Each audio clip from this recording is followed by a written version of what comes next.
हुए इन इस्तीफों ने बीजेपी को बड़ी मुसीबत में डाल दिया है, क्योंकि मामला केवल इस्तीफों का नहीं है बल्कि इनके जरिए कुछ बड़े राज छिपाने की कोशिश है, जिन पर कांग्रेस ने जबरदस्त हमला बोला है। आपको बता दूं कि सत्ता के गलियारों से लेकर मीडिया हाउसेस तक बड़ी दखल रखने वाले मोदी के खासम खास ओएसडी हिरेन जोशी ने अचानक पीएमओ से इस्तीफा दे दिया था। अब आज खबर आ रही है कि वो आज बैठे थे पीएमओ में, लेकिन इस्तीफे की बात उनकी क्यों आई, यह भी बड़ा सवाल है। और वहीं इनके बाद लॉ कमीशन के सदस्य हितेश जैन, अभी 6 महीने पहले ही उनको सदस्य बनाया गया था, उनसे उनका प्रभार ले लिया गया, उन्होंने इस्तीफा दे दिया। और प्रसार भारती के चेयरमैन नवनीत सहगल की कल रात अचानक विदाई हो गई। ये गंभीर सवाल खड़े कर रहे हैं कि आखिर हो क्या रहा है प्रधानमंत्री के ऑफिस में, हो क्या रहा है नरेंद्र मोदी की सरकार में। पवन खेड़ा ने तो साफ कहा है कि हिरेन जोशी कौन सा बिजनेस कर रहे थे, कौन सी बेटिंग ऐप चला रहे थे, कौन से विदेशी पार्टनर थे, सरकार जवाब दे। कल ही प्रेस कॉन्फ्रेंस की थी पवन खेड़ा ने, जिसमें उन्होंने बहुत सारी बातें कही थी, जिसमें आप याद कीजिए कि संचार साथी ऐप को लेकर उन्होंने खुलासा किया था, जिस पर सरकार बैकफुट पे आई और संचार साथी ऐप का जो नोटिफिकेशन था उसको उन्होंने सरकार ने वापस ले लिया। और इसमें संचार मंत्री देश के ज्योतिरादित्य सिंधिया, जो इधर से उधर गए थे यानी कांग्रेस से बीजेपी में गए थे, उनको मुंह की खानी पड़ी, मोदी सरकार को मुंह की खानी पड़ी।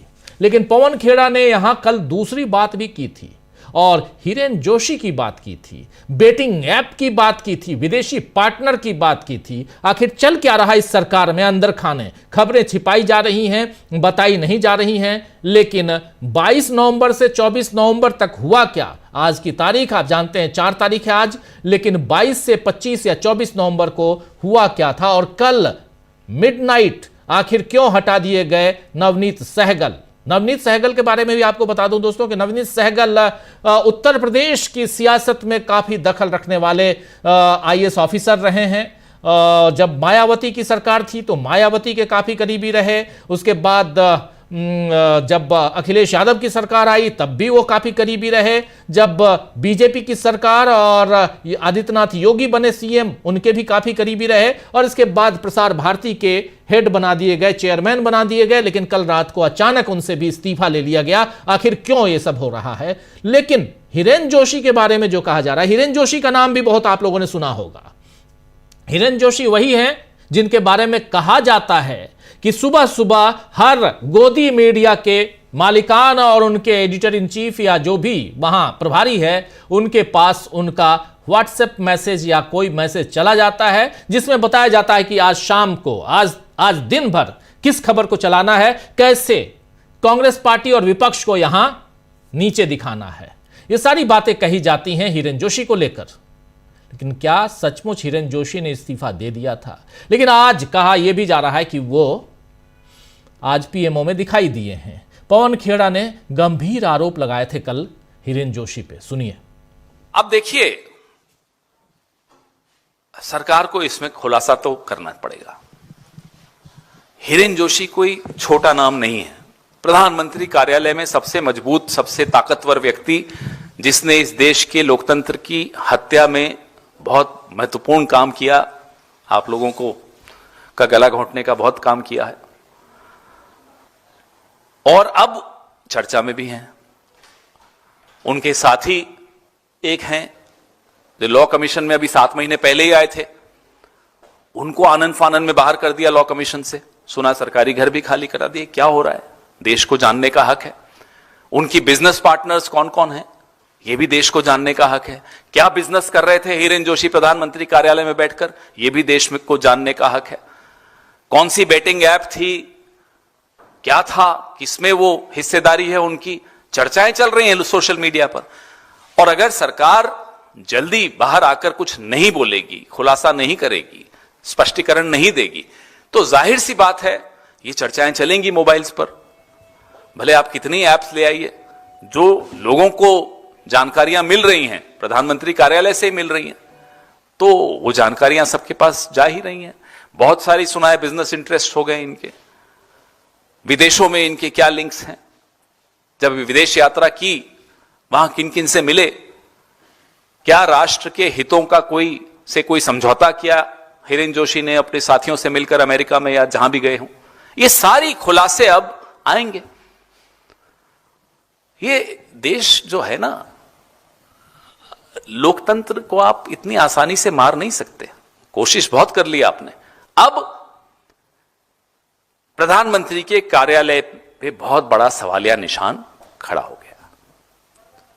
एक महत्वपूर्ण व्यक्ति, उसके रिश्ते, व्यावसायिक रिश्ते, उसके निजी रिश्ते, क्योंकि निजी कुछ नहीं होता, प्रधानमंत्री के कार्यालय में क्या निजी है, सार्वजनिक ऑफिस है वो। क्या संबंध किससे हैं, उन संबंधों का क्या नुकसान इस देश को हुआ, ये पारदर्शिता से देश को जानने का हक है और सरकार का कर्तव्य है कि पारदर्शिता से हिरेन जोशी का पूरा प्रकरण देश के सामने रखें। नहीं तो हम तो रखेंगे ही। तो यहां हिरेन जोशी का पूरा प्रकरण देश के सामने सरकार रखे। कांग्रेस ने साफ कहा है कि या तो सरकार स्पष्टीकरण दे, नहीं तो हम खुलासा करेंगे।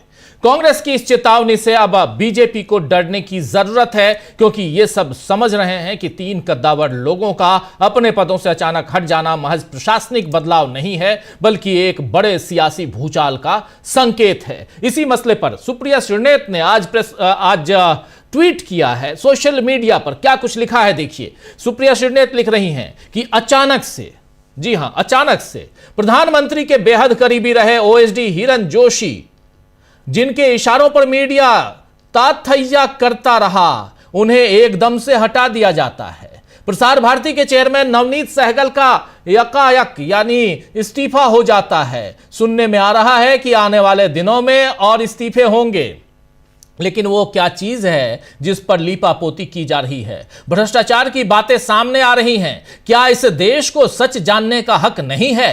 प्रधानमंत्री कार्यालय में कुछ तो गड़बड़ है, ये बात यहां कह रही हैं सुप्रिया श्रीनेत।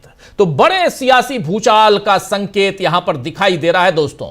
इधर संसद में तो सरकार रोजाना घिर ही रही है। आज राहुल गांधी ने मोदी सरकार पर डर के मारे प्रोटोकॉल तोड़ने का आरोप लगाया है। मोदी सरकार आखिर राहुल गांधी से क्यों डर रही है, ये राहुल गांधी ही आज संसद भवन में पूछ रहे थे। दरअसल व्लादिमीर पुतिन जो रूस के राष्ट्रपति हैं, वो आ चुके हैं अभी से थोड़ी देर पहले हिंदुस्तान, और भारत के प्रधानमंत्री उनके स्वागत में, उनको रिसीव करने एयरपोर्ट पहुंचे। तो व्लादिमीर पुतिन के भारत दौरे पर नेता प्रतिपक्ष से उनकी मुलाकात न होने पर राहुल गांधी ने सवाल उठाए हैं। राहुल गांधी ने कहा है कि आखिर क्या कारण है कि नेता प्रतिपक्ष को विदेश से आए हुए किसी नेता, किसी राष्ट्रपति, राष्ट्राध्यक्ष, इनसे मुलाकात करने की इजाजत नहीं है, और यह सिर्फ और सिर्फ मोदी सरकार में हो रहा है। इससे पहले कभी नहीं हुआ, चाहे वो मनमोहन सिंह की सरकार हो, चाहे वो वाजपेयी की सरकार हो, या पीवी नरसिम्हा राव की सरकार हो, राजीव गांधी की सरकार हो, इंदिरा गांधी की सरकार हो, उनसे पहले की सरकारें हो। ऐसा कभी नहीं हुआ। लेकिन इस लोकतंत्र में अब जो हो रहा है, ये बहुत ही खतरनाक है। राहुल गांधी को सुनिए। जनरली इस सरकार की पॉलिसी है, नॉर्मली ट्रेडिशन होता है कि एलओपी के साथ जो भी बाहर से आते हैं उनकी मीटिंग होती है। ये वाजपेयी जी के टाइम होता था, मनमोहन सिंह जी के टाइम होता था, ये ट्रेडिशन रहा है। बट आजकल क्या होता है कि जो फॉरेन डिग्नेटरीज आते हैं, या जब मैं कहीं बाहर जाता हूं, तो सरकार उनको सजेस्ट करती है कि एलओपी से नहीं मिलना चाहिए। तो ये इनकी पॉलिसी है, ये हर बार करते हैं। जब मैं बाहर जाता हूँ ये करते हैं, जब लोग यहाँ आते हैं मैं करता हूँ। तो हमें मैसेज मिलता है कि हमें बताया गया है कि सरकार हमसे कहती है कि आपसे नहीं मिलना है। Thank you. बड़ा रिलेशन रहा है रशिया के साथ। रिलेशन देखिए, रिलेशन तो सबके साथ है। जो एलओपी एक दूसरा पर्सपेक्टिव देता है। हिंदुस्तान को हम भी रिप्रेजेंट करते हैं, सिर्फ सरकार नहीं रिप्रेजेंट करती है। तो सरकार नहीं चाहती कि ऑपोजिशन के लोग बाहर के लोगों से मिले। ये ट्रेडिशन है सर। राष्ट्रपति एक सेकंड मुझे बोलने दीजिए। ये ट्रेडिशन है, ये नॉर्म है, बट मोदी जी इस नॉर्म को फॉलो नहीं करते हैं। फॉरेन मिनिस्ट्री इस नॉर्म को फॉलो नहीं करती। क्यों नहीं चाहते सर? इनसिक्योरिटी है। तो सुन रहे थे आप, यहां साफ साफ मोदी जी इस नॉर्म को फॉलो नहीं करते हैं। तो राहुल ने कहा है कि हम भी हिंदुस्तान का प्रतिनिधित्व करते हैं, सिर्फ सरकार प्रतिनिधित्व नहीं करती है। इसी मसले पर प्रियंका गांधी, मनोज झा जैसे नेताओं ने, प्रियंका गांधी कांग्रेस पार्टी की सांसद हैं और मनोज कुमार झा, प्रोफेसर मनोज कुमार झा आरजेडी के सांसद हैं, आप जानते हैं। और इन नेताओं ने भी राहुल गांधी की बात का समर्थन किया है। मनोज झा ने क्या कुछ कहा इसी मसले पर, आइए जरा उनको भी सुनिए। नहीं, ये राहुल गांधी क्यों कह रही हैं? लीडर ऑफ अपोजिशन कह रहे हैं ना। जैसे सरकार चुनी जाती है ना, विपक्ष भी चुना जाता है। और देश के मानस के बारे में जानने के लिए तो अलग अलग पहलुओं, ये हमारी परंपरा भी रही थी। इस परंपरा को किसकी इनसिक्योरिटी से खत्म किया जा रहा है? तो किसकी इनसिक्योरिटी से खत्म किया जा रहा है, ये बात यहां पूछ रहे हैं साफ साफ सीधे शब्दों में मनोज कुमार झा। हालांकि इस पर बीजेपी की भी प्रतिक्रिया आई है। संबित पात्रा जी ने कहा है साफ साफ कि राहुल गांधी कुछ भी कहते हैं, बढ़ा चढ़ा के बातें करते हैं, देश का नाम बदनाम करते हैं, जब वो देश से बाहर जाते हैं तो और बदनामी करते हैं। ये सारी बातें घिसी पिटी बातें जो बीजेपी करती रही है, वही बात कह रहे हैं। यहां संबित पात्रा बीजेपी की तरफ से अपनी बात रख रहे थे। लेकिन सवाल ये उठता है कि आखिर राहुल गांधी ने जो बात कही है उसमें कितना दम है? आखिर क्यों जब कोई राष्ट्राध्यक्ष विदेश का आता है तो नेता प्रतिपक्ष क्यों नहीं मिलता? सुषमा स्वराज, मुझे याद है, नेता प्रतिपक्ष थी, मनमोहन सिंह की सरकार थी और उधर बीजेपी की तरफ से नेता प्रतिपक्ष थी, लोकसभा में नेता प्रतिपक्ष थी सुषमा स्वराज, जो अब नहीं है इस दुनिया में। वो तो सबसे मिला करती थी। मनमोहन सिंह की सरकार उनके लिए वो सारी सुविधाएं, मीटिंग सब अरेंज करती थी। आखिर नेता प्रतिपक्ष जब आज की तारीख में राहुल गांधी हैं तो उनसे क्यों नहीं मिलने दिया जा रहा है? उन्हें पुतिन से मिलने क्यों नहीं दिया जा रहा है? इस बीच देखिए, ये रूसी राष्ट्रपति व्लादिमीर पुतिन आ चुके हैं। ये प्लेन है, दिल्ली लैंड हो चुका है उनका जहाज, और इसी जहाज से अभी बाहर आने वाले हैं और प्रधानमंत्री नरेंद्र मोदी उनका इंतजार कर रहे हैं। ये लाइव तस्वीरें दिल्ली एयरपोर्ट से हम आप तक पहुंचा रहे हैं। प्रधानमंत्री नरेंद्र मोदी रिसीव करने गए हैं और रशिया के उप प्रधानमंत्री पहले ही यहां आ चुके हैं, लेकिन सुबह आ चुके हैं। लेकिन रशिया के राष्ट्रपति व्लादिमीर पुतिन एक लंबे अंतराल के बाद यहां पहुंच रहे हैं, इंडिया पहुंच रहे हैं, जिस पर सबकी निगाहें टिकी हुई हैं। अमेरिका नाराज है, यूरोप नाराज है, कई सारे देश नाराज हैं। इसलिए नाराज हैं क्योंकि सबने रशिया को अलग थलग कर दिया है, यूक्रेन के साथ युद्ध के कारण खासकर, लेकिन रूस के साथ भारत की दोस्ती, और उसमें भी इस वक्त जबकि ऑपरेशन सिंदूर में रूस का जो डिफेंस सिस्टम अपने पास है S-400, उसके कारण भारत को बहुत क्षति होने से बचाव मिला। यानी भारत ने अपने आप को बचाया वही S-400 के कारण। जो डिफेंस सिस्टम है, उस डिफेंस सिस्टम पे भी बात होनी है, बहुत सारी डिफेंस डील होनी है, बहुत कुछ होना है। और इन सब के बीच सबसे बड़ी बात कि आखिर दुनिया की निगाहें भारत पर टिकी हुई है। तब राहुल गांधी जो बात कह रहे हैं वो महत्वपूर्ण है कि नेता प्रतिपक्ष, यहां मामला, बात, नाम राहुल गांधी, जो जैसे अभी कह रहे थे यहां मनोज कुमार झा कि नाम से मत जाइए, आप पद देखिए। पद है नेता प्रतिपक्ष, राहुल गांधी नेता प्रतिपक्ष हैं, विपक्ष का नेता शैडो प्राइम मिनिस्टर होता है, और उनको आप मिलने नहीं दे रहे हैं। खैर, वहीं आज सोनिया गांधी ने भी अपनी बात रखी है। आज तो सोनिया गांधी तक ने मोदी सरकार से कहा है कि कुछ करिए जनाब। आपको बता दूं कि मामला दिल्ली के प्रदूषण का था, जिसमें लोगों की जान पर बनाई है। सोनिया गांधी ने क्या कहा, जरा उनकी जुबानी सुनिए।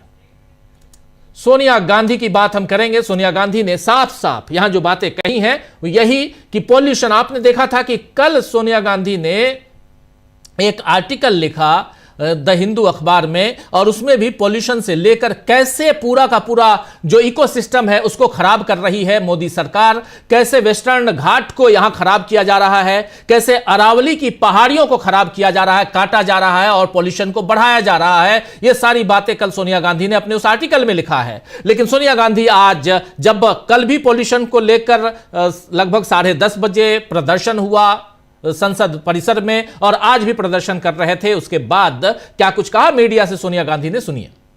सरकार की जिम्मेदारी बनती है कि वे कुछ करें। छोटे छोटे बच्चे हमारे वाले मर रहे हैं, बुजुर्ग लोग मैं जैसी बहुत सारे हैं, उनके लिए भी मुश्किल है। छोटे छोटे बच्चे मर रहे हैं, कुछ करिए। आप पॉल्यूशन पर कुछ ध्यान नहीं दे रहे हैं, न इस पर चर्चा करवा रहे हैं। वहीं प्रियंका गांधी ने मौसम का मजा लीजिए वाले बयान पर भी मोदी को जमकर फटकार लगाई है। प्रियंका गांधी ने साफ साफ कहा है कि जब यहां मौसम की बात होती है तो आप कहते हैं कि मौसम का मजा लीजिए, कि इसी मौसम का मजा लें।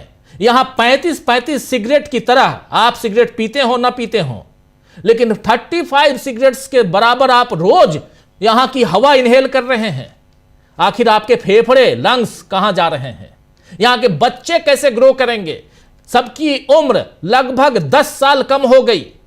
मेडिकल इमरजेंसी के हालात हैं। आज ही दुनिया के बड़े अखबारों में से एक न्यूयॉर्क टाइम्स ने अपने फ्रंट पेज पर इसी खबर को छापा है, जब यहां व्लादिमीर पुतिन आ रहे हैं तो दूसरी तरफ कि कैसे दिल्ली एनसीआर जो है वो पॉल्यूशन की गिरफ्त में है। उसके बाद नरेंद्र मोदी कह रहे हैं कि मौसम का मजा लीजिए। सुनिए जरा प्रियंका गांधी को। हम किस मौसम का मजा लें? बाहर देखें ना क्या स्थिति बनी हुई है। जैसे मैडम ने कहा, सोनिया जी ने कहा, छोटे छोटे बच्चे सांस नहीं ले पा रहे हैं, बुजुर्ग लोग इनकी तरह इनको दमा है, सांस नहीं ले पा रहे हैं रोज का। और ये हर साल ये स्थिति बिगड़ती जा रही है और हर साल सिर्फ बयानबाजी होती है, कोई ठोस एक्शन नहीं लिया जाता। ठोस एक्शन लेना है और हम सब ने बोला है कि सरकार एक्शन ले, हम सब साथ खड़े हैं। ये कोई राजनीतिक मामला नहीं है कि हम उंगलियां उठाएं एक दूसरे पे। तो एक तरफ इस्तीफों का दौर प्रधानमंत्री कार्यालय में, यानी जिसको अब कुछ और नाम दिया जा रहा है, मैं तो नाम भी भूल जा रहा हूं, कोई तीर्थ है, सेवा तीर्थ। तो सेवा तीर्थ में भेदिए की आहट। भेदिया आखिर कौन है? और कहा जा रहा है कि यहां से खबरें राहुल गांधी तक पहुंचाई जा रही थी, इसलिए यह सब हो रहा है। तो राहुल गांधी चतुर निकले या नरेंद्र मोदी चतुर निकले? आपके घर में कोई जासूसी करवा रहा है तो जो जासूसी करवा रहा है वही तो चतुर निकलेगा।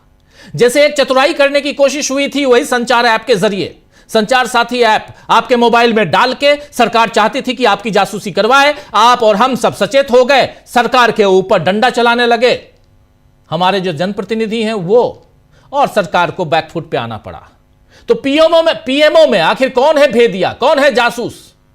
और किसी बड़े घोटाले का इशारा हो रहा है क्या? और दूसरी तरफ विपक्ष की घेराबंदी। क्या नरेंद्र मोदी सरकार के लिए आने वाला है बड़ा भूचाल? आज इसी पर चर्चा करेंगे। एक साथ कई इस्तीफे, आखिर क्यों? और राहुल ने क्यों कर दी है, कैसे कर दी है घेराबंदी? इन सब की चर्चा करते हैं। आइए, हमारे साथ कुछ वरिष्ठ साथी जुड़े हुए हैं, उनसे पहले आपका परिचय करवाता हूं, आगे बढ़ते हैं। इस वक्त देखिए 5 वरिष्ठ साथी हमारे साथ हैं। अमलेंदु उपाध्याय जी हैं, प्रशांत टंडन जी हैं हमारे साथ, शकील अख्तर जी हैं, प्रफुल्ल कोलखियान जी हैं और पंकज चतुर्वेदी जी हैं। आप पांचों का स्वागत है। और स्वागत इस्तकबाल आप तमाम दोस्त साथी शुभचिंतक आप सबका, जो अब तक जुड़ चुके हैं उनका भी, जो जुड़ने वाले हैं उनका भी। संसद भवन चले पहले। शकील जी, आपके जरिए चल क्या रहा है? ये भेदिया कहां से आ गया? ये कौन है जासूस? राहुल गांधी के हाथ इतने लंबे हो गए नरेंद्र मोदी की सरकार में, और मोदी साहब डरने लगे राहुल गांधी से। क्या मुलाकात होगी पुतिन साहब से? ये सवाल भी है बड़ा। लेकिन उससे पहले ये बता दीजिए कि ये कौन है जो जासूसी करवा रहा है और क्यों डर रही है मोदी सरकार? देखिए राजीव जी, सबसे बड़ा सवाल यह है कि इस सारे मामले में पीएमओ चुप क्यों है? सारी बातें पीएमओ के ऊपर हो रही हैं। और दूसरा, खुद जो संदेह के घेरे में है, जिन पे सवाल उठ रहे हैं, वो हिरेन जोशी खामोश क्यों हैं? पहले खबर आई कि हिरेन जोशी को बाहर कर दिया गया। आज खबर फैलाई गई कि नहीं, हिरेन जोशी वहां बने हुए हैं। हिरेन जोशी ने कुछ लोगों से बात करी। तो ये जो है इतना बड़ा जो संदेह है, इस पे ऑफिशियली क्यों नहीं कुछ बोला जा रहा है? माफी चाहूंगा, एक बात यहां जोड़ना चाहता हूं शकील जी, माफी चाहूंगा, एक बात जोड़ना चाहता हूं आपकी बातों में ही, कि यहां अभी तक जितनी भी बातें आती हैं किसी का भी खंडन नहीं आ रहा है। सबसे आश्चर्यजनक है, चाहे हिरेन जोशी का नाम कल ही लिया ना, अभी हम लोगों ने सुन लिया, कल ही पवन खेड़ा ने नाम लिया, आप उस प्रेस कॉन्फ्रेंस में थे। पवन खेड़ा ने हिरेन जोशी का नाम लिया, कोई खंडन नहीं। इंडियन एक्सप्रेस ने इतनी बड़ी खबर सुखविंदर सिंह संधू के नाम से छापी, इलेक्शन कमीशन को एक्सपोज किया, कोई खंडन नहीं। आखिर चल क्या रहा है, यही मैं आपके साथ आपके पास आना चाहता था। जी, ये परसों की खबर है जो हमने सबसे पहले दी थी संसद से, हिरेन जोशी के बारे में। कल फिर पवन खेड़ा ने उसको बोला, तो 3 दिन हो गए आज, अभी तक ना कोई खंडन है ना कोई स्पष्टीकरण है। और ये मामला कोई छोटा मोटा नहीं है, पीएमओ का मामला है। प्रधानमंत्री कार्यालय से ही पूरा देश संचालित होता है, तो वहां पे जो ओएसडी हैं उनकी स्थिति क्या है, वो है नहीं है, और नहीं है तो क्या क्या उनके ऊपर चार्जेस है, क्या वो प्रूफ हो गए हैं, क्या उन्हें हटा दिया गया है, क्या उनकी जांच हो रही है। सारी चीजों के अंतर्राष्ट्रीय सूत्र मिल रहे हैं, लिंक मिल रहे हैं, और आप कुछ बोल नहीं रहे। तो राजीव जी, ये बहुत ही गंभीर मामला है। और देखिए, सबसे बड़ी बात क्या है कि ये हिरेन जोशी हैं, नवनीत सहगल हैं, ये तो क्या हैं, जो बड़े बड़े लोग हैं उनको ऐसे ही हटाया गया। देश का उपराष्ट्रपति, संवैधानिक पोस्ट, उसका आज तक पता नहीं है क्यों हटाया गया, एक फेयरवेल तक नहीं दी गई। जो देश की पहली आईपीएस थी, महिला आईपीएस किरण बेदी, जो आज बोल रही हैं, वो गवर्नर बनाई गई, हटा दिया गया। देश के आर्मी चीफ रहे वीके सिंह, बड़े बड़े लोगों को इस सरकार में क्यों हटाया जाता है? ये कौन सी बात है? क्या जो राहुल ने कहा अपने बाइट में लास्ट में, इनसिक्योरिटी, क्या वो ये इनसिक्योरिटी है? क्या वो निर्णय न ले पाने की एक क्षमता और उसके कारण है? ये बहुत बड़े सवाल हैं। और अब सवाल सीधे मोदी जी पे आने लगे हैं। मोदी जी को जिन्होंने बनाया, उन आडवाणी जी को हटाया गया। जावड़ेकर और रविशंकर प्रसाद वो आज तक अपना गुनाह पूछते फिरते हैं कि भाई हमारी गलती क्या है जो हमें हटाया गया। तो ये सब जो पीएमओ में हो रहा है या प्रधानमंत्री जी क्या हो रहा है, तो ये सब क्या है? इसी का एक नतीजा है कि पुतिन साहब यहां आ रहे हैं, भारत के सबसे अच्छे दोस्त, और वो दोस्ती की बुनियाद कांग्रेस ने रखी। आज भी यहां पे चाणक्यपुरी में, नेहरू पार्क में लेनिन की एक आदमकद मूर्ति है जी। इसी दिल्ली में टालस्टाई मार्ग है। और यहां पे जो है रूस के साथ, रूस के राष्ट्रपति आते हैं, तो नेता प्रतिपक्ष को ये कहना पड़ रहा है कि उनको मना किया जा रहा है कि मुझसे मिले नहीं। आप देखिए क्या मजेदार बात है। अभी थोड़ी देर पहले विदेश मंत्रालय ने एक स्पष्टीकरण सूत्रों के हवाले से जारी किया। उनकी तरफ से अनऑफिशियली बताया गया, तो उन्होंने कुछ नाम बताए कुछ विदेशी मेहमानों के कि जो यहाँ आए और जब से राहुल गांधी नेता प्रतिपक्ष बने हैं उनसे मिले। लेकिन उसमें कहीं यह नहीं कहा गया कि क्या पुतिन जी उनसे मिलेंगे, क्या राहुल गांधी की पुतिन से मुलाकात करवाई जाएगी। इंपॉर्टेंट सवाल तो यह है जी। पहले कौन आया, कौन मिल लिया, तो बहुत सारे लोग आते हैं, मिल लेते हैं। लेकिन इंपॉर्टेंट ये है कि इतने बड़े देश के राष्ट्रपति और वो राष्ट्र देश जिसके साथ भारत के सबसे अच्छे संबंध है जी। ये लाइव तस्वीरें हम दिखा रहे हैं। सीधे प्रधानमंत्री नरेंद्र मोदी व्लादिमीर पुतिन को लेने पहुंचे हैं एयरपोर्ट पे। लाइव तस्वीरें आप तक हम पहुंचा रहे हैं, ये देखते रहिए आप। लेकिन शकील जी, अपनी बात आप रखिए, आगे बढ़ाइए। और सबसे बड़ी बात कि राहुल गांधी नेता प्रतिपक्ष ने जो आरोप लगाया है कि कोई भी विदेश का नेता आता है और अपना एक परंपरा रही है, अपनी संवैधानिक परंपरा रही है कि नेता प्रतिपक्ष की मुलाकात होती थी। आपने भी इतने इन विदेश से आए हुए मेहमानों को नजदीक से देखा, राष्ट्राध्यक्ष के तमाम कार्यक्रमों को आपने कवर किया है शकील जी। ऐसा कभी होता था क्या कि नेता प्रतिपक्ष को आज कहना पड़ रहा है कि मिलने नहीं दिया जा रहा है? यह हालत हो गई है। देखिए राजीव जी, इनसिक्योरिटी जो शब्द है वही सूत्र है, वही केंद्र है सारी चीजों का।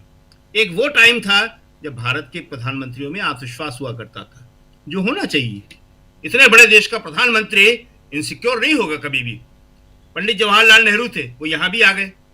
ये कहां का उनको छुपाएंगे, कहां का आलोचना करेंगे। नेहरू जी ने वाजपेयी जी को मिलवाया ऐसे ही किसी विदेशी मेहमान से और कहा ये हमारे युवा मेंबर ऑफ पार्लियामेंट है, बहुत आगे बढ़ेंगे, प्रधानमंत्री बन सकते हैं। तो मेहमान ने कहा कि साहब ये आपकी पार्टी के हैं? नेहरू ने नहीं, विरोधी पार्टी के हैं। टैलेंट है, हिंदुस्तान में डेमोक्रेसी है, सबको आगे बढ़ने का मौका मिलता है। ऐसे ऐसे प्रधानमंत्री हुए हैं। और यहां पे हाल क्या है कि यहां पे राहुल गांधी से मिलने को मना किया जाता है, और राहुल गांधी बता रहे हैं कि जब मैं विदेश में जाता हूं तो वहां भी मना किया जाता है। यहां तो यह हालत है कि जब कांग्रेस की सरकार थी तो वाजपेयी को यूएन में पहुंचाया जाता था कि जाइए आप हमारी तरफ से बात करिए, और यहां राहुल खुद से जाते हैं तो मना कोई इनसे मिले नहीं। तो ये जो इनसिक्योरिटी है ये देश के लिए अच्छी बात नहीं है। और दूसरी एक सबसे बड़ी बात यह है कि ये जो बड़े बड़े इशू हैं, अभी बताया हिरेन जोशी का इशू, नवनीत सहगल का इशू, सारे इशू, पीएमओ चुप, प्रदूषण पीएमओ चुप, जो वहां पे ट्रंप आरोप लगा रहे हैं कि मैंने सीज फायर कराया, मोदी जी चुप। अभी ट्रंप कह रहे हैं कि इनसे तेल मत खरीदो, मोदी जी चुप। अभी इसके बाद ट्रंप क्या कहेंगे इस मुलाकात के बाद और क्या होगा, क्या मोदी जी जवाब दे पाएंगे? और सबसे बड़ा सवाल जो आज पूछा जा रहा है कि क्या मोदी जी और पुतिन जो है बैठ के साथ में संयुक्त प्रेस कॉन्फ्रेंस करेंगे? पुतिन तो प्रेस से बात करेंगे, पुतिन तो बोलेंगे, क्या मोदी जी उसमें शामिल होंगे? तो ये सारे सवालों का जवाब जो है ये राहुल गांधी को नहीं देना है, ये सारे सवालों का जवाब तो प्रधानमंत्री को देना है। दूसरी बात जो आपने बताया, आज प्रियंका की और सोनिया गांधी की बाइट बहुत इंपॉर्टेंट थी। आज सुबह की शुरुआत जो है विपक्ष ने प्रदूषण के ऊपर प्रदर्शन के साथ की।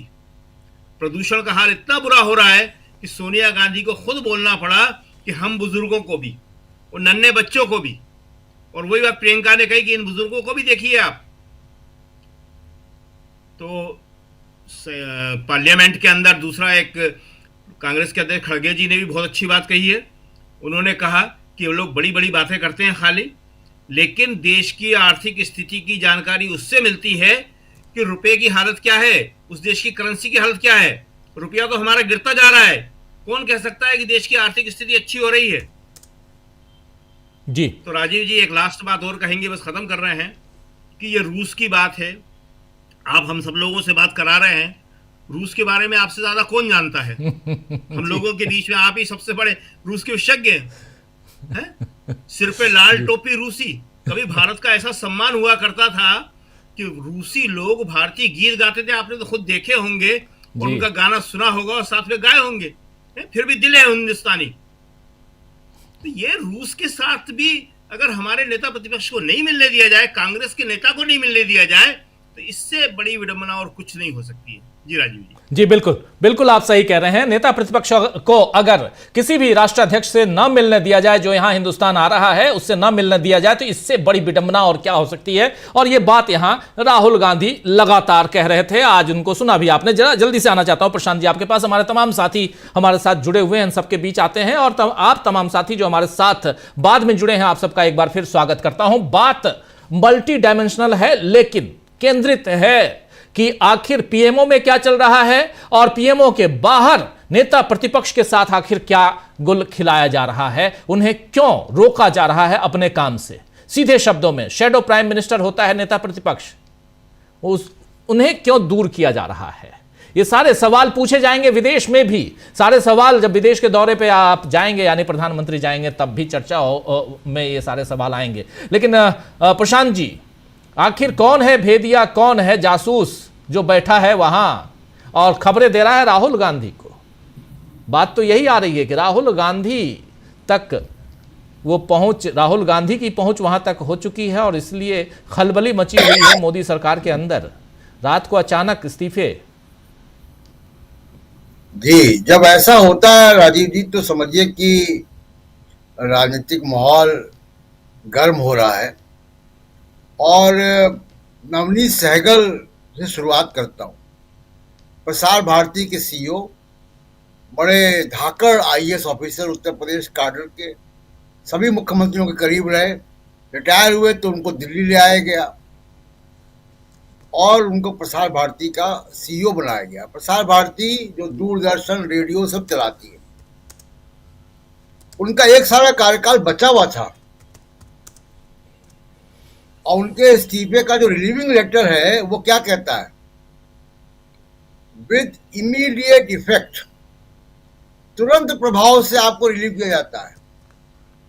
और उसके बाद जो एक कस्टमरी एक जो रस्म अदायगी की लाइन होती है कि आपको अपने जीवन के लिए शुभकामनाएं, आगे के जीवन के लिए शुभकामनाएं और आपने अच्छा काम किया, वो रस्म अदायगी वाली लाइन भी नहीं थी। इतने बड़े अफसर को आप ऐसे हटा रहे हैं, तो इसका मतलब है कि कहीं कुछ जो है, दो चीजें समझ में आती है कि इसमें बहुत अर्जेंट है मामला, क्योंकि तुरंत प्रभाव से उनका इस्तीफा स्वीकृत किया गया, और जो रस्म अदायगी भी जो है वो नहीं है। इसका मतलब है कि बदमिज़गी भी है, कुछ है गंभीर मामला, ये सामान्य इस्तीफा नहीं है। उसके साथ आप देखिए कि एक हितेश जैन है, प्लानिंग वो उसमें थे, लॉ कमीशन में थे, उन्होंने भी इस्तीफा दिया कुछ दिन पहले, इनका ही हुआ। और चर्चा गर्म है हिरेन जोशी की, जो प्रधानमंत्री के बायां हाथ, अगर दायां बायां दोनों कहें तो एक तरफ अमित शाह, दूसरी तरफ हिरेन जोशी। मीडिया मैनेजमेंट सारा, और नरेंद्र मोदी का पूरा जो खेल है, उनकी राजनीति है, वो मीडिया मैनेजमेंट, हेडलाइन मैनेजमेंट पे चलती है। हिरेन जोशी के बारे में कहा जाता है कि वो सभी गोदी मीडिया और अखबारों के संपादक हैं, वही तय करते हैं कि लाइन क्या होगी, डिबेट क्या होगा, गेस्ट कौन होगा, राहुल गांधी को कैसे घेरना है, विपक्ष को कैसे घेरना है, कब सोरोस को लाना है, कब पाकिस्तान को लाना है, वो सब लाइन वहीं से आती, जो उनके बारे में चर्चाएं हैं। और वो गुजरात से मोदी जी के साथ है,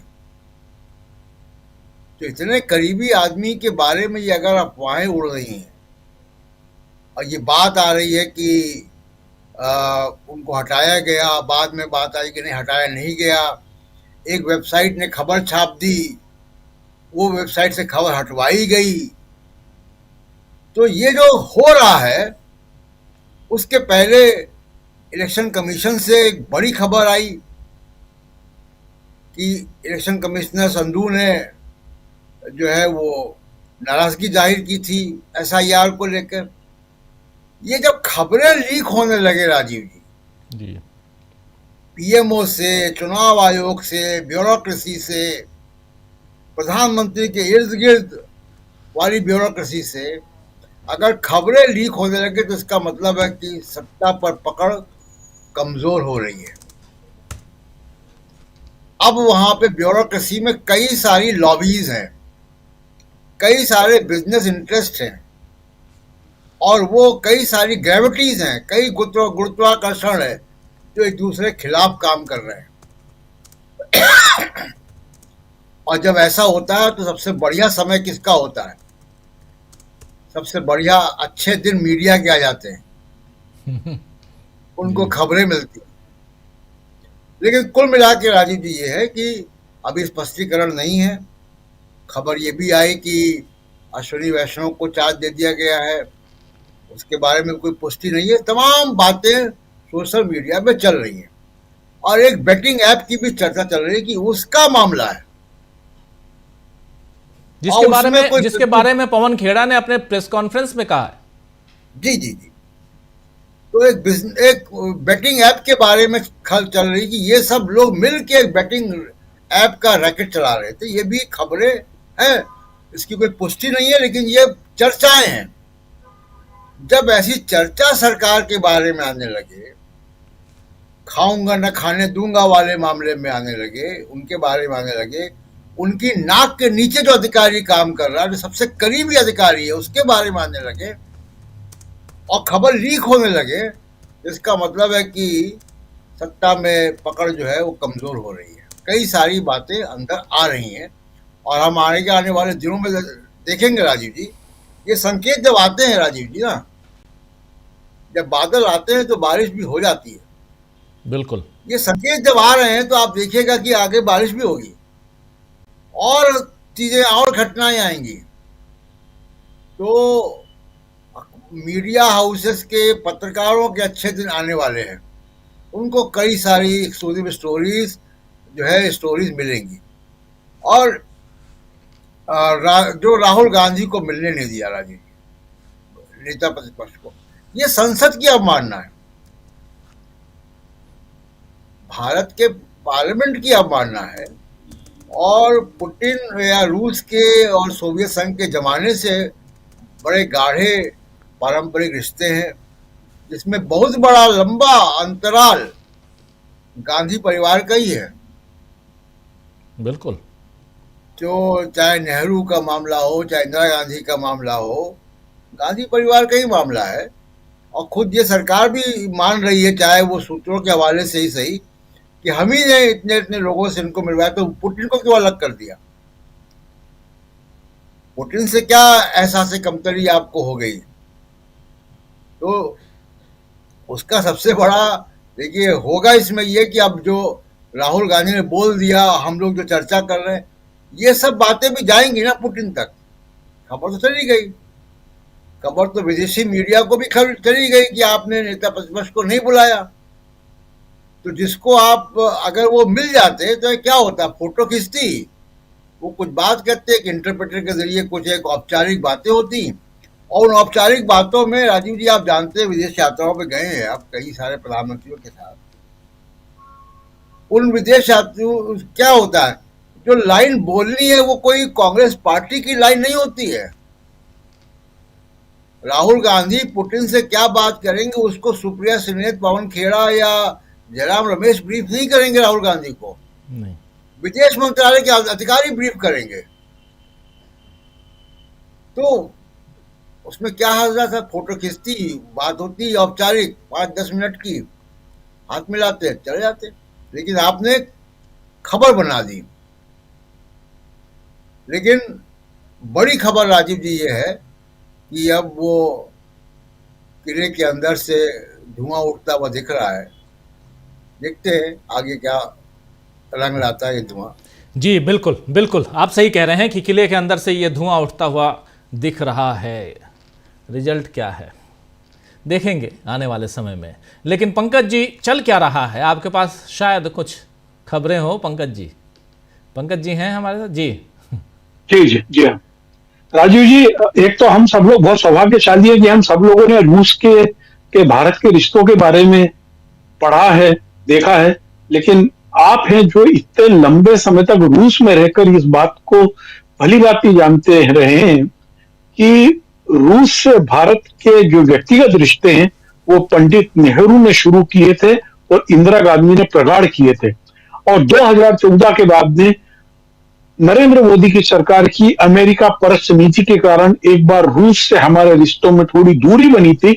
लेकिन जब माय फ्रेंड डोनाल्ड भी बेगाना हो गया तब हमको लौट के वहीं जाना पड़ा। और दुर्भाग्य से हमारे जितने बड़े कारखाने चल रहे हैं, जितने हमारे जो डिफेंस के प्रोजेक्ट थे, उसके अंदर रूस के साथ में हमारी इतनी लंबी साझेदारी थी कि उसको अलग नहीं किया जा सकता था। हमारे दर्शक जाने की राजीव जी, आज से कई दशक पहले रूस में अखबार निकाल लिया करते थे। वो उनकी पत्रकारिता की शुरुआत मान लीजिए रूस से ही हुई है। अब आते हैं हम, ये जो चंडू खाने में जो सब चल रहा है ना, देखिए क्या है कि हीरेन जोशी के बढ़ते हुए प्रभाव से भारतीय जनता पार्टी ने, आरएसएस के कई लोग बहुत तंग और परेशान थे। वो जो 40 G20 की, जिसके अंदर केवल राष्ट्र के प्रमुख बैठे थे, उसके अंदर इटली की प्राइम मिनिस्टर मेलोनी के साथ में मीटिंग के दौरान नरेंद्र मोदी के बगल में इनका बैठना बहुत सारे लोगों को अखरा, जिसके अंदर कोई ब्यूरोक्रेट्स भी थे और कोई पॉलिटिशियंस भी थे। इनकी जो पोस्ट है ये डायरेक्टर कम्युनिकेशन ऑब्लिक कंसल्टेंट की पोस्ट है इनकी, जो ब्यूरोक्रेसी के हिसाब से देखें तो बहुत छोटी पोस्ट कहलाती है। लेकिन अकेले इन्होंने यही नहीं किया। 2014 में जब मोदी जी जापान जाने वाले थे तो जापान में एम्बेसी से इन्होंने कुछ कांटेक्ट किया था। वहां पर मोदी जी का जापानी में एक ट्वीट बनाया गया था। उसके बाद में ऐसा बाकायदा खुफिया सोर्सेस से खबरें आती रही कि हीरेन जोशी बहुत सारे विदेशी एम्बेसीज में, बहुत सारे विदेशी इलाकों में व्यक्तिगत संबंध बना रहे हैं और उसमें कई बिजनेस डील्स भी हुई हैं। और वो जो बिजनेस डील है अडानी के हितों के विपरीत भी हुई है। यह बहुत अंदर की इस प्रकार की चर्चा है जिससे हीरेन जोशी टारगेट पे आएगा। क्योंकि क्या कि ये सरकार जो है, ये वो एक देवकीनंदन खत्री का उपन्यास था ना, जिसके अंदर साजिश के अंदर साजिश, साजिश को किलो की साजिश थी जो, उस तरीके का है। अब क्या है कि यहां पर आप किसी को अलग नहीं कर सकते हैं, कौन क्या फाइल दबाए बैठा है। वो जो छोटी आंख वाले गणेश जी चाइना से नहीं मंगाने बोलने वाले, चाइना में जाके फिर से लेट गए। अब पता नहीं उनका ही सांसद है सुब्रमण्य स्वामी, उनका क्या कहना है। तो ऐसे बहुत सारी साजिशें, फाइलों में फाइलें, इस सरकार की कमियां हैं। और ये जो साजिशों के गट्ठे हैं ना, ये बहुत बड़े होते जा रहे हैं। अब दूसरी बात यह है कि यह सरकार कई बातों से घिरी हुई है, जिसके अंदर एक SIR भी है, दूसरा चुनावी अनियमितताएं हैं, तीसरा प्रदूषण है, चौथा डॉलर के मुकाबले हमारे रुपये की ऐतिहासिक हार है, बेरोजगारी है। आप देखिए कि प्राइम मिनिस्टर ने जो इंटर्नशिप प्रोग्राम शुरू किया था युवा रोजगारों के लिए, वो 20% भी लोगों ने उसमें भाग नहीं लिया। आखिर सरकार क्यों असफल हो रही है? इतनी सारी मोर्चों पे हमारे जो पिछले 3 महीने का आर्थिक उठान है वो स्थिर पड़ा हुआ है। इन सब मामलों को गफलत में डाल के ये जितने ड्रामे खड़े किए जाते हैं ना, ये बड़े विलक्षण है इस मामले में। लेकिन एक चीज और मैं बताऊं आपको, ये जो लोग फील्ड में काम कर रहे हैं वो जानते हैं कि अचानक एक जोशी जी और सक्रिय हो गए, जिन जोशी जी की राजनीतिक हत्या मोदी जी ने की थी। चर्चा तो यह भी है कि कोई क्या कर महाराष्ट्र कोई प्राइम मिनिस्टर बन सकता है क्या भी। ये जो साजिशों की सरकार है, ब्लैकमेलिंग की सरकार है। आपको एक चीज बताऊं, इतिहास में कभी ऐसा नहीं हुआ मध्य प्रदेश और महाराष्ट्र में, जिसको वो क्या कहते हैं कि वो लड़कियां को भेजकर लोगों को फंसाकर ब्लैकमेल किया जाता है। इतने अधिक केस इस सरकार के दौरान आए दोनों राज्यों में। इसके अंदर इतने बड़े नेता अफसरों की सीडियां हैं।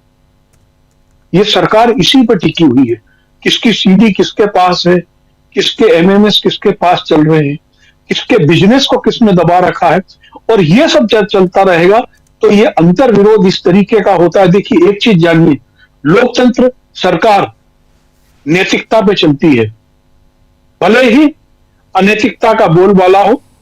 जब इस लोकतंत्र को, जिसको हम पावन मंदिर कहते हैं, उस लोकतंत्र को लगा कि इंदिरा जी कहीं अनैतिक हो रही है, उनको सड़क पे ला दिया था। उस समय चूंकि इतनी तकनीक नहीं थी, चुनाव इतने जटिल नहीं हुआ करते थे। इस समय तकनीक, जटिलता, पैसा, मैन पावर, मसल पावर और मनी पावर, 3 के बल पे यह सरकार जो टिकी हुई है, उसके कोलैप्स होने का सबसे बड़ा कारण होगा नैतिकता। आप याद करिए, ये देश है नैतिक लोगों के कारण चल रहा है। इसमें अफसर भी हैं, नेता भी है, आम लोग भी हैं। और यह नैतिकता का जो जोर होता है वो हमने देखा है। एक महात्मा गांधी था जो नैतिकता के जोर पे चल रहा था और सामने पूरी सरकारें थी। यह इस समय चरम पर है। पार्लियामेंट में आप फेस नहीं करना चाहते। आप सोचिए कि हमने दिल्ली को क्या बना दिया है। और अकेले आप वायु की बात नहीं करें, दिल्ली की स्थिति है कि यहां पर आप जो पानी पी रहे हैं उसके अंदर यूरेनियम की मात्रा इस लेवल पर है कि लोगों की बुद्धि कुंद हो रही है। यहां पर जो सब्जी बेचने आ रही है, उस सब्जी के अंदर पेस्टिसाइड इस लेवल पर है कि आप जिसको सब्जी बन के खा रहे हैं वो जहर बन के आपको हो रही है। यहाँ की जमीन में इतने स्तर पर जहर भर गया है कि यहां जो पैदा होगा या जो यहां पर चलेगा उसकी स्थिति नाजुक है। मैं अभी एक पदयात्रा में था पिछले हफ्ते। पदयात्रा कई बार क्या होता है, सरकार के दावों को खुलासा कर देती है। मैं कभी साझा करूंगा, मैंने निजामुद्दीन के पहले जो जंगपुरा के पास नाला है, जिसको नाला कह दिया, वारापुला ड्रेन थी, यानी एक नदी थी जो यमुना को साउथ से जोड़ती थी, उसकी दुर्गति के फोटो खींचे, रास्ते के कूड़े के फोटो देखे। आपको एक पेड़ ऐसा नहीं मिलेगा जिसकी पत्ती का रंग हरा रह गया है, और इस सरकार कुछ नहीं कर रही है। लोगों की जान पे, यानी मैं कह सकता हूं क्या दिल्ली में इस समय इन्वायरमेंटल इमरजेंसी है और ये सरकार असफल है, केवल ठेके दे रही है कि नदी के किनारे हम साबरमती सरी का वो बना दें, इससे जमीन बेच दें या पानी चला दें। और ये जो असफलता है इसका मुख्य कारण है कि ये लोग अनैतिक हैं। विज्ञापनों के बल पर, सेठों के बल पर इन्होंने मीडिया पर जो कब्जा करके हकीकत को दिखाना बंद किया है। हिरण जोशी का प्रकरण अभी यहां नहीं रुकने वाला है। वो अकेले एक बेटिंग ऐप का मामला नहीं है, उसके अंदर बहुत सारे बिजनेस शामिल हैं। और आपको एक चीज बता दूं, एक इतना बड़ा मामला यूपी में जो पकड़ा गया है उसके ऊपर पर्दा डाला जा रहा है। यूपी में जहर भरी कफ सिरप को बेचने के मामले में उत्तर प्रदेश के एक मंत्री का नाम आया, धनंजय सिंह का नाम तो आया ही आया है। उसमें तो यह था जो जायसवाल पकड़ा गया उसको एमएलसी बनाना चाहते थे। करोड़ों रुपए का लेन देन, अरबों रुपए का लेन देन उसके अंदर है। एक किस मंत्री को उन्होंने स्कॉर्पियो गाड़ी खरीद के दी, ये सब ऑन रिकॉर्ड निकल रहा है। ये वो लोग हैं जो वो शुचिता और नैतिकता की बात करते हैं। इन सब पे पर्दा डालने के लिए बहुत सारे gossips, positive news, negative news दिखाएंगे। आप देखेंगे रोज न्यूज में छपता है अभी ग्रेटर नोएडा का हवाई अड्डा शुरू होने वाला, जेवर हवाई अड्डा। मैं अभी 3 दिन पहले देख के आया हूं, वहां पे अभी 1 साल कुछ नहीं होगा, कच्ची जमीन पड़ी हुई है। ये झूठ पर टिकी हुई सरकार है, अनैतिकता पर टिकी हुई सरकार है, जो केवल पूंजी और ताकत के बल पे लोगों को दबा रही है। लेकिन दबने की एक सीमा होती है, कोई भी चीज एक सीमा के बाद में, दबने के बाद में ब्लास्ट होती है। इस देश में होने वाला आप याद रखिएगा। जी राजीव जी। जी बिल्कुल बिल्कुल, बहुत इंपॉर्टेंट बातें आप यहाँ बता रहे थे। अब इस पे और कभी चर्चा करेंगे और इत्मीनान से, लेकिन बहुत महत्वपूर्ण बातें। और आखिर चल क्या रहा है, चाहे वो प्रधानमंत्री कार्यालय हो या प्रधानमंत्री कार्यालय के बाहर, प्रधानमंत्री कार्यालय में जो कुछ हो रहा है और जो बाहर हो रहा है, इन सब को अगर क्लब किया जाए, मीडिया अगर 2014 से पहले का रहता, प्रफुल्ल जी, अगर 2014 से पहले का मीडिया होता तो अभी आज की तारीख में विस्फोट हो चुका होता, खबरों का विस्फोट। मैं वो किसी बम ब्लास्ट की बात नहीं कर रहा हूं और मैं उसका हिमायती भी नहीं हूं, लेकिन खबरों के विस्फोट का हिमायती जरूर हूं। मीडिया के एक मीडिया पर्सन होने के नाते इससे बेहतर और क्या हो सकता है। जैसे अभी कह रहे थे प्रशांत जी और उनसे पहले शकील जी कि खूब खबरें मिलने वाली हैं, लेकिन खबरें निकल के आएँ और एक पूरा का पूरा एक मीडिया का धड़ा जो है वो उसको दबाने की कोशिश करे।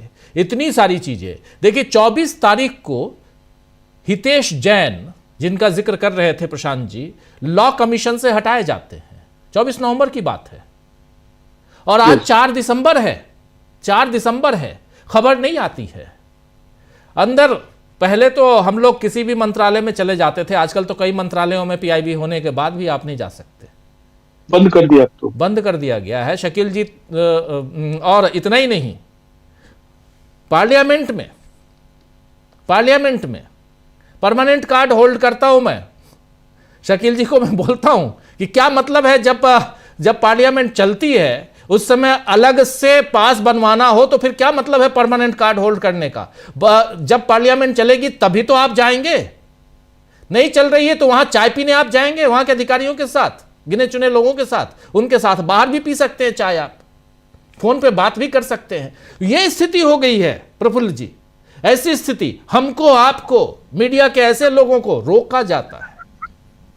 और यह सिर्फ मुझे रोका जा रहा है या आपको रोका जा रहा है, नहीं, गोदी मीडिया को और भी ज्यादा रोका जा रहा है। जान रहे हैं वो जो इधर का नहीं हुआ उधर का भी नहीं होगा। हमारे साथ कम से कम ईमानदारी तो है, हमारी ईमानदारी पे कोई प्रश्न चिन्ह नहीं लगा सकता है। पंकज जी कुछ जोड़ रहे हैं कि चलो ये कहीं तो है। लास्ट सेशन में सबको पिंजड़े में बंद कर दिया था, फिर राहुल गांधी गए थे उनको निकालने। जी बिल्कुल, पिंजड़े में बंद कर दिया था उसको। बिल्कुल, तो ये तो हालत है। और रोज 2-4 होते हैं हमारे साथी शकील जी उसी पार्लियामेंट में, रोज 2-4 होते हैं।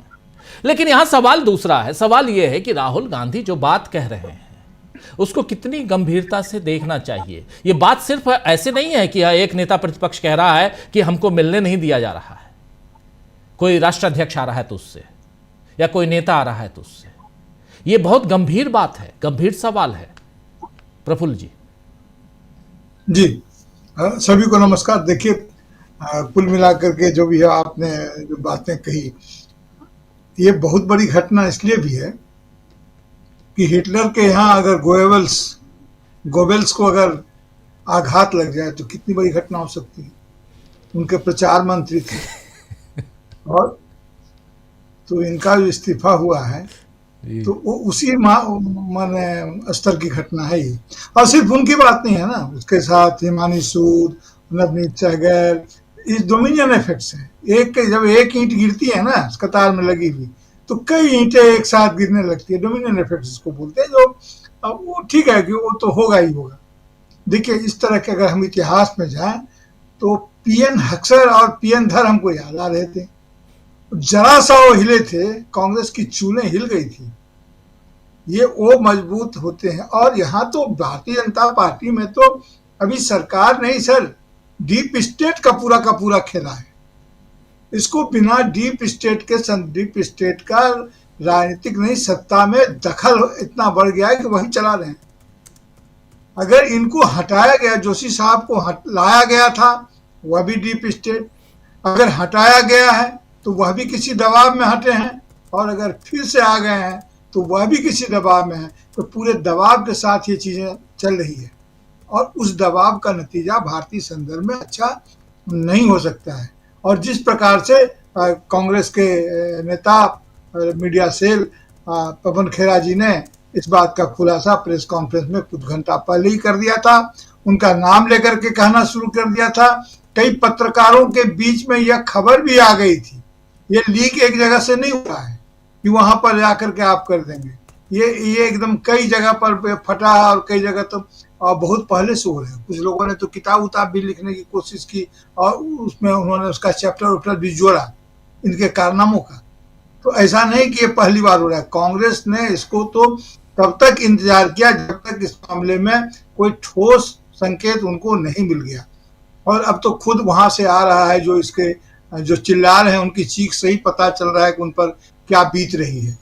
तो ये आ रहे हैं। अभी महादेव ऐप की बात हो रही है तो जिस समय में छत्तीसगढ़ में इसका मामला, आप बेहतर जानते हैं छत्तीसगढ़ को, छत्तीसगढ़ में जिस ढंग से बेटिंग ऐप का मामला चल रहा था उस समय में तो ये दुबई में उन्होंने कई बार एफआईआर किया, कई बातें लिखी, कई बात सरकार को बताई, भूपेश बघेल जब वहां पर मुख्यमंत्री थे तब, लेकिन कहीं कोई सुनवाई नहीं हुई। वो तो बेचारे मुख्यमंत्री थे, उनके पास कहाँ इतना इंटेलिजेंस और कहाँ इतनी चीजें। वो लिख रहे थे कि इसका मास्टरमाइंड दुबई में बैठा हुआ है। अब पीएमओ को लिख रहे थे, सरकार को लिख रहे थे और सरकार मुस्कुरा रही थी। खैर दुबई में नहीं बैठा है, बैठा है हमारी गोद में, और हमारी गोद का आदमी वहां बैठा है। तो ये जो चीजें थी उनके ऊपर कार्रवाई हो गई, उनका छापा हो गया और किस प्रकार चुनाव के नतीजे उनका बेटा भी जेल में है, भूपेश बघेल का बेटा जेल में है इसी मामले में।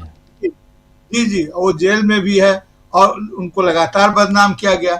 और अब देखिए कि मामला कहाँ है। तो असल में क्या है कि ये पूरा का पूरा डीप स्टेट चला रहा है। पूरी सरकार को उसका दखल इतना जबरदस्त बढ़ गया है। वो कभी आरएसएस के माध्यम से कह लीजिए, कभी क्या आरएसएस का तो दखल है ही, उसी की छाया है। इनको समझ में नहीं आ रहा है कि इसका हम कैसे इस्तेमाल करें। अभी पंकज सर कह रहे थे तो वो जिस एक उपन्यास की चर्चा कर रहे थे, शायद इशारा कर रहे थे, चंद्रकांता संतति शायद उसका नाम है और देवकी नंदन खत्री उसके लेखक हैं। जो मर जाता है फिर जिंदा हो जाता है, जो जिंदा हो गया उसको के बाद फिर मरा, और क्या भूतनाथ और कौन। तो इनको जिसमें में इस देश में रामायण चल रहा था उसी आसपास में यह भी चल रहा था। और आप जानते हैं कि प्रेमचंद का नाम लेना यहाँ इसलिए जरूरी है कि प्रेमचंद हमारे वो साहित्यकार रहे हैं जिन्होंने खत्री जी के, देवकी नंदन खत्री के, चंद्रकांता संतति के द्वारा फैलाई जा रही मिथ्या संस्कृति और जो है सो कॉन्स्पिरेसी कथाओं को लोक चित्त में बसाने की जो सांस्कृतिक कोशिश हो रही थी, इसके विरोध में उन्होंने कहा था कि तिलस्म और अय्यारी की कथाएं सुनना बंद कीजिए। और उन्होंने अपनी कहानियां लिखनी शुरू की प्रेमचंद ने। जिस दिन चंद्रकांता संतति की लोकप्रियता बढ़ गई और प्रेमचंद के पाठक कम होते गए, सरकार ने पिछली बार भी जब अटल बिहारी वाजपेयी जी आए थे तो पहला आघात प्रेमचंद पर ही लगा था। कौन दूसरी एक लेखिका को ले आए थे प्रेमचंद को हटा करके, पंकज जी बताएंगे उनका नाम, शायद मृदुला नाम होगा, मुझे स्मरण नहीं इसमें मैं, लेकिन उनको प्रेमचंद को कोर्स से हटाया गया था। मेरे कहने का मतलब ये है कि इनको हर वो चीज नहीं सोचती है जो स्वाभाविक तरीके से आए। ये रहस्य और कंस्पिरेसी कथाओं, कथा के भीतर कथा, इसके भीतर वो, ये जुगाड़ वाले लोग हैं, ये जुगाड़ से चलते हैं, व्यवस्था से नहीं चलते हैं। जुगाड़ से हमारे मताधिकार का अपहरण हो गया, ऑफिशियल किडनैपिंग, अरेस्टिंग हो गई, हमारे मतदाताओं की डिजिटल अरेस्टिंग हो रही है और उनको रोक लिया गया। सुप्रीम कोर्ट लगातार सुनवाई हो रही है, अभी भी चल रही है, कोई ना कोई फैसला आएगा ही। अब इनिशियो एनोमली उसमें है कि आप कैसे, गवर्नमेंट इन कंटिन्यूटी तो चल रही है, लेकिन गवर्नमेंट को क्रिएट करने वाली जो ताकत है उसको आप डिसकंटिन्यू कर दे रहे हैं, उसको आप संदेहास्पद कर दे रहे हैं। ऐसा कैसे हो सकता है? संविधान से प्राप्त कोई भी स्वायत्तता संविधान को नहीं रौंद सकती है, उससे निर्गत कोई भी ताकत, संवैधानिक ताकत से संविधान को रौंदा नहीं जा सकता है, चाहे वो 368 हो या कुछ और हो। अभी तो बहस 324 अनुच्छेद आर्टिकल 324 और 327 पर कर रहे हैं। हमारे बड़े बड़े वकील लगे हुए देखे, लेकिन एक बात बिल्कुल तय है, ये जो पॉपुलिज्म और जो ऑटोरिज्म है, इन लोगों का जो आत्ममुक्तावाद है, ये समझते हैं कि दुनिया उतनी ही दूर है जितनी दूर दुनिया दिखती है। रघुवीर शाह ने कहा था कि राजा तब मरता है जब उसे ये एहसास हो जाता है कि उसके सिंहासन की चौहद्दी उतनी ही दूर है जितनी दूर उसके सिंहासन के पाए जितनी जगह घेरते हैं, उतनी ही दूर अगर उसका कार्य क्षेत्र है, तब राजा की, ये शासक की स्थिति खराब होती है। ये समझते हैं कि पीएमओ ही देश है, पीएमओ देश नहीं है, देश बहुत बड़ा है। और इस डीप स्टेट के मामले में जिस प्रकार से आप शासन कर रहे हैं, आप अपने ही भार से इसको खुलेंगे, और हर शासन व्यवस्था में ये बात होती है। अब रही हम लोगों की बात कि हम लोग इसका विश्लेषण करें, तो हम लोग को मुद्दे मिलेंगे, विश्लेषण करेंगे। कांग्रेस ने इसको उठाया है अपने तरीके से, और राहुल गांधी जी ने जो बात कही है, एन मौके पर कही है, उसके कहने का अर्थ ये है, उन्होंने, देखिए, उन्होंने जो सबसे कीवर्ड कहा, उन्होंने कहा अदर साइड। ये अदर साइड बहुत इंपॉर्टेंट है, क्योंकि ये जो सरकार है ये अदर साइड में विश्वास ही नहीं करती है, ये सिंगल साइड में विश्वास करती है। ये शोले फिल्म के विजय, क्या नाम है, धीरू, जय और वीरू, हाँ, जय और वीरू के सिक्के की तरह राजनीति को समझती है, जिसके दोनों पृष्ठ पर, दोनों तरफ एक ही बात लिखी होती है। ये ऐसे सिक्के की बात कर रहे हैं जहां अदर साइड होता ही नहीं है, बी और टेल्स बी दोनों जी और बोलते हैं, इसलिए इनकी जीत होती है। राहुल गांधी ने इस बात का ऐसा किया है कि पुतिन जी के लिए खबर तो जाएगी ही, के लिए अदर साइड को भी जानना जरूरी है। अब उनके पास अपने इंटेलिजेंस रिपोर्ट हैं, कैसे बातें होंगी कि नहीं होंगी, ये तो वो बेहतर जाने। लेकिन मैं इतना जरूर जानता हूं कि कांग्रेस पार्टी जो है, जैसे नरेंद्र मोदी जी का रिपब्लिकन से अधिक नजदीकी इनकी पार्टी की विचारधारात्मक हो सकती है, उसी प्रकार कांग्रेस की नजदीकी, मतलब पुतिन की नजदीकी उनसे डेमोक्रेट से अधिक हो सकती है, तो राहुल गांधी या कांग्रेस पार्टी से अधिक हो सकती है। इसकी अधिक राजनीतिक अनुकूलता है, रिपब्लिकन से नहीं। अगर वहां पर रिपब्लिकन और उनका द्वंद्व है, तो यहाँ उनके साथ ही नरेंद्र मोदी भरोसेमंद नहीं हो सकते हैं, राहुल गांधी हो सकते हैं, ऐसी मेरी प्रतीति है। नहीं, ये आप सही कह रहे हैं, ये सही कह रहे हैं। मैं दावे के साथ मैं मुहर लगाता हूं आपकी बातों पे। सर, आप सही कह रहे हैं, इसलिए कह रहे हैं सही, क्योंकि 2014 से और ये 2025 से 11 साल हो गए। 11 साल में रूस ने बहुत कुछ झेला है, नरेंद्र मोदी की बहुत सारी चीजें झेली हैं रूस ने, और जिस ढंग से भारत ने अपने रक्षा बजट को बांट दिया, जो रूस की तरफ मैक्सिमम था रक्षा बजट को जिस ढंग से बांटा, उससे रूस काफी नाराज है, नाराजगी है रूस की। यह अलग चीज है कि आज की तारीख में भारत को, अब ऑपरेशन सिंदूर के बाद भारत को रशिया नजर आ रहा है। डोनाल्ड ट्रंप ने जब टैरिफ 50% लगा दिए, तब उनको रशिया नजर आ रहा है। रूस को भी भारत की जरूरत है, इसलिए जरूरत है क्योंकि तेल, बाकी चीजें बहुत कुछ है। एक सामरिक और उसके साथ साथ पारंपरिक, सांस्कृतिक, हर ढंग से रूस और भारत एक साथ रहे हैं। जब जवाहरलाल नेहरू के सामने दो चीजें थी, या तो आप अमेरिका की तरफ जाइए या रूस की, सोवियत संघ की तरफ जाइए। सोवियत संघ की तरफ गए, अपनी बहन को पहला एम्बेसडर बना के भेजा, याद होगा आपको। जी, विजय लक्ष्मी पंडित। तो ये इतिहास है और उसी परंपरा को आज भी गांधी, अगर पुतिन आए हैं तो वहां यह कहा जाता होगा कि गांधी नेहरू के देश में जा रहे हैं हम। पुतिन और उनके चाहने वाले ये नहीं कहते हैं, आज ही सुबह मेरी बात हो रही थी रशिया, तो वहां ये नहीं कहते हैं कि नहीं जी हम यहां किसी और के देश में जा रहे हैं, वहां यही कहते हैं हम गांधी नेहरू के देश में जा रहे हैं। तो बहुत महत्वपूर्ण है रशिया के बारे में, रूस और भारत के संबंधों को अगर देखा जाए तो यहां पर राहुल गांधी की बातें बहुत इंपॉर्टेंट और बहुत अलग ढंग से सामने आती हैं। राहुल गांधी की बातें जो हैं वो रूस के जन जन तक पहुंचती हैं। गांधी नेहरू की बात आती है तो राहुल गांधी से पहले राजीव गांधी, और आपको बता दूं कि राजीव गांधी की हत्या हुई थी 21 मई 1991 को, और 5 मई 1991 को राजीव गांधी गए थे मॉस्को। उन्होंने एक पौधा वहां रोपा था, और ये चूंकि मैं आंखों देखी उस समय मैं था वहां और उसका गवाह रहा हूं मैं।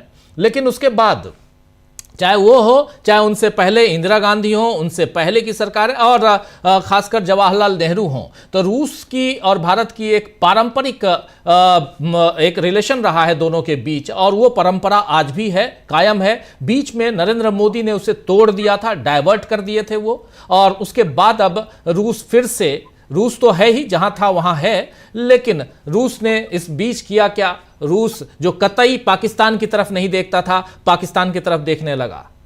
और यही सबसे बड़ी कमजोरी नरेंद्र मोदी सरकार की है कि रूस को पाकिस्तान के खेमे में भी जाने दिया नरेंद्र मोदी की सरकार ने। बहुत कुछ है रूस भारत संबंध पे, अगर हम बात करेंगे तो बहुत बहुत गंभीर बातें होंगी। प्रफुल्ल जी अपनी बात पूरी कीजिए, फिर आता हूं अमलेंदु जी के पास।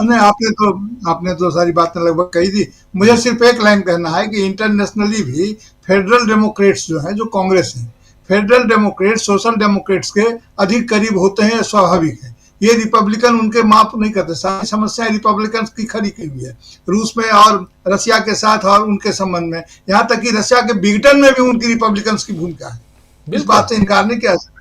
इसीलिए जब राहुल गांधी अदर साइड बोल रहे हैं, it's a big term to decode sir.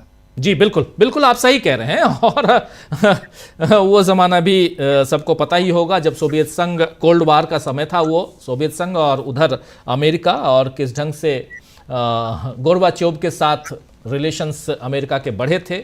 उन तमाम चीज़ों को, सोवियत संघ का विघटन और 1992 में हुआ दिसंबर का महीना, लेकिन ये सब अब इतिहास के पन्नों में दर्ज हैं। जो इतिहास के विद्यार्थी हैं वो अच्छी तरह से जानते होंगे, अगर जियो पॉलिटिक्स में वो इंटरेस्ट रखते हैं तो, इन सब चीज़ों को, और कैसे, क्यों विघटन करवाया गया, क्यों तोड़ा गया सोवियत संघ को, ये सब कुछ आपके सामने है, इतिहास के पन्नों में आप खंगाल सकते हैं। लेकिन सवाल यहाँ दूसरा है कि राहुल गांधी अदर साइड की जो बात कर रहे हैं, और राहुल गांधी अगर नहीं मिलते हैं पुतिन से, सरकार को चाहिए कि राहुल गांधी की मुलाकात करवाएं पुतिन से, ये होना चाहिए। लेकिन अगर नहीं मिल पाते हैं तो क्या मैसेज जाने वाला है, इसकी चर्चा भी होनी चाहिए। जरा जल्दी से आना चाहता हूं अमलेंदु जी, और फिर समय चूंकि ज़्यादा अब नहीं बचा है, फिर सबके पास, आप सबके पास आता हूं। इसका क्या मैसेज जाएगा, क्या पैगाम जाएगा अगर राहुल गांधी की मुलाकात नहीं करवाती है सरकार? बात राहुल गांधी की नहीं है, बात नेता प्रतिपक्ष की है, और रूस के राष्ट्रपति से अगर मुलाकात नहीं होती है तो क्या मैसेज जा सकता है, जाएगा क्या? अमलेंदु जी। देखिए, एक तो राजीव जी राहुल गांधी इस बात के मोहताज नहीं है कि मोदी जी पुतिन से उनकी मुलाकात करवाएं। राहुल गांधी जब चाहेंगे तब पुतिन से मुलाकात हो जाएगी, मॉस्को में भी हो जाएगी। तो राहुल गांधी का वो एक लीगेसी है, नरेंद्र मोदी को उस लीगेसी को प्राप्त करने के लिए 170 जन्म लेने पड़ेंगे। लेकिन जो सरकार का दायित्व है, सरकार उसको पूरा क्यों नहीं कर रही, बात इस बात की है। मसला यहाँ पे है, मसला ये नहीं है कि राहुल गांधी जो मिलने के लिए उतावले हैं पुतिन से कि साहब पुतिन से मुलाकात हो जाए। बात ये कि एक प्रोटोकॉल है, उस प्रोटोकॉल का पालन ये सरकार क्यों नहीं कर रही है? आखिर ये सरकार या मोदी जी राहुल गांधी से इतने डरते क्यों हैं? अब बीजेपी तो कह दिया कि साहब राहुल गांधी चूंकि विदेश में जाके भारत की बुराई करते हैं तो इसलिए नहीं मिलने दे रहे हम। ये बयान आ गया बीजेपी के कई नेताओं का। तो भाई अगर ये मसला है तो फिर मोदी जी तो बहुत बुराई कर चुके हैं भारत की, तो मोदी जी को तो बाहर जाने ही नहीं दिया है, किसी से मिलने ही नहीं दिया है, विदेश में कोई विदेशी प्रतिनिधिमंडल आए। तो राजीव जी, इसका संदेश पूरी दुनिया में एक बहुत खराब जाएगा कि सरकार जो है वो किस तरीके से अपने विपक्ष से डरी हुई है। और वैसे ही राजीव जी, यहाँ की जो चुनावी प्रक्रिया है वो इस समय पूरी दुनिया में जेर बहस है कि किस तरीके से वोट चोरियां की जा रही हैं। जो आरोप हैं ये राजीव जी सारी दुनिया में छप रहा है, ऐसा नहीं है कि सिर्फ यही नारे लग रहे हैं। वोट चोर गद्दी छोड़ के नारे अगर संसद में लगते हैं राजीव जी, वो पूरी दुनिया उसको पढ़ती है कि भारत की संसद में वोट चोर गद्दी छोड़ के नारे लग रहे हैं। तो यानी जो संसद के अंदर नारे लग रहे हैं वोट चोर गद्दी छोड़, ये सरकार उस पर मोहर लगा रही है। फिर अगर आप राहुल गांधी को मिलने से रोकते हैं, पुतिन को, राहुल गांधी नहीं बल्कि मैं कहूंगा नेता प्रतिपक्ष को, अगर आप नेता प्रतिपक्ष को अगर आप विदेशी जो मेहमान आ रहा है उससे मिलने से रोकते हैं, इसका मतलब यह है कि जो संसद में नारे लग रहे हैं वोट चोर गद्दी छोड़, तो इसका मतलब वोट चोरी का मामला है, कुछ भयभीत है बहुत ज्यादा सरकार जो है, प्रधानमंत्री भयभीत है। ये राजीव जी समझा सकता है। हालांकि आपको याद होगा कि जब शेख हसीना जो थी वो प्रधानमंत्री थी और वहां कूप नहीं हुआ था बांग्लादेश में, उससे पहले आई थी भारत प्रधानमंत्री की हैसियत से, तो वो खुद जाकर जो थी वो सोनिया जी से और राहुल गांधी से वगैरह सबसे, उनके घर नहीं थी, उनसे जाकर मिली थी। तो ये एक लीगेसी है उस परिवार की। तो ये वो जो जिन लोगों के संबंध रहे हैं वो आकर मिला करते हैं, प्रोटोकॉल तोड़ कर भी मिला करते हैं और सरकार के रोकने के बावजूद मिला करते हैं। लेकिन बात यहाँ यही पैदा होती है कि आखिर मोदी जी इतने घबराए हुए क्यों हैं। भाई ठीक है, आप बचपन में मगरमच्छ पकड़ा करते थे ट्रंप के साथ, बहुत अच्छी बात है। बराक ओबामा के साथ आपकी तू तड़ाक की दोस्ती थी, दोनों आप जो है कंचे खेला करते थे क्लास में बैठकर, बहुत अच्छी बात है। शी जिनपिंग के साथ आप नगर में जो थे वो चाय बेचा करते थे, बहुत अच्छी बात है। होगी आपकी इतनी पक्की दोस्ती, क्योंकि आप तो बहुत नॉन बायोलॉजिकल आदमी है, ये सारे कर्तव्य आप करते रहे बचपन में, कुछ भी कर सकते। तो भाई आप वो कर्तव्य करते रहिए, उससे कोई अंतर नहीं पड़ता उन कर्तव्यों से। सवाल ये कि आपके उन कर्तव्यों से क्या भारत का कोई फायदा हो रहा है कि नुकसान हो रहा है। जैसा कि राजीव जी अभी प्रफुल्ल जी ने कहा और आपने उसको पूरा विस्तार दिया कि नरेंद्र मोदी की हरकतों से जो गले पड़ने की जो है किस तरीके से भारत का जबरदस्त तरीके से नुकसान हुआ है। रूस राजीव जी हम लोगों का वो सहयोगी है, जब अमेरिका का 7वां बेड़ा भारत पर हमला करने के लिए आ चुका था तब रूस की हमको मदद मिली थी और 7वें बेड़े को वापस जाना पड़ा था। ये वो ताकत थी नेहरू गांधी परिवार की और रूस के साथ दोस्ती की, ये वो ताकत थी।